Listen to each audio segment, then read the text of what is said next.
Kaj vas je pravzaprav pri tej raziskavi, ki ste jo opravili, nekako morda najbolj presenetilo? No?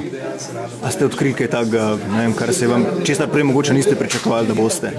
V bistvu me je presenetilo, da je ocena policije relativno ugodna, splošno.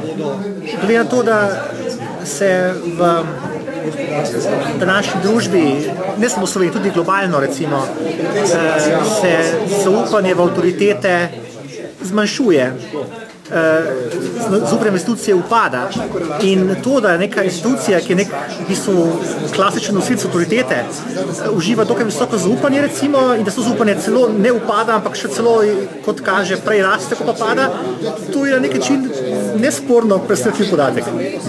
Še nekaj me zanima, upam, da bom prav formuliral vprašanje.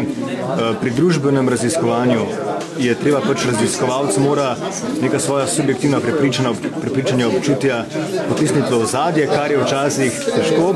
In mene zdaj zanima, jaz verjamem, da ste vi svoja subjektivna občutja potisnili v ozadje pri tej raziskavi, ampak katere izkušnje s policijo pa bi lahko, ampak niso vplivali na to vašo raziskavo? V bistvu se ne spomnim, da bi kakšna izkušnja taka bila, moram reči.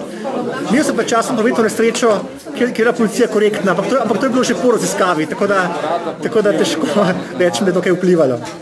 Ampak izkušnje so bile pa tudi takrat korektne? Izkušnje so bile razmeroma korektne, če sem prehitro vozil, sem dal za to kazen, ampak to je moja napaka, ne napaka policista, ki me je ustavil.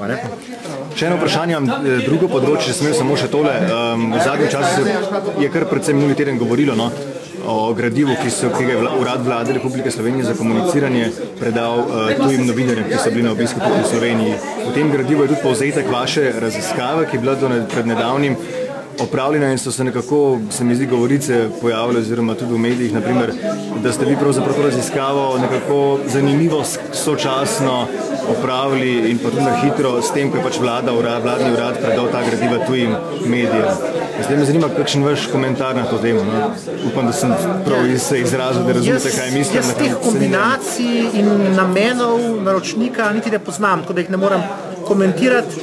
Mi seveda se kot ustanova, kot kdorkoli drug, pač prijavljamo na razpise, na javna naročila in se pri tem seveda držimo tistih rokov, ki jih naročnik postavlja. Zdaj, zakaj je naročnik zbral točno tak timing, tega moram priznati, da ne vem. Če je to povezano s tem, kar pravite, morda je, morda ni, ampak kot rečeno, ne morem komentirati stvari, ki mene ne zadeva direktno. To bi moralo najbolj komentirati naročnik, torej Ministrstvo za kulturo, ki je raziskavo naročilo. Raziskava pa se povem, da je popolnoma korektna, da je veliko bolj sofisticirana metodološko kot raziskave, ki so le predelane na tem področju. Tako da, kar se tega tiče, bom rekel, to je raziskava, ki vzdrži vse mednarodne standarde.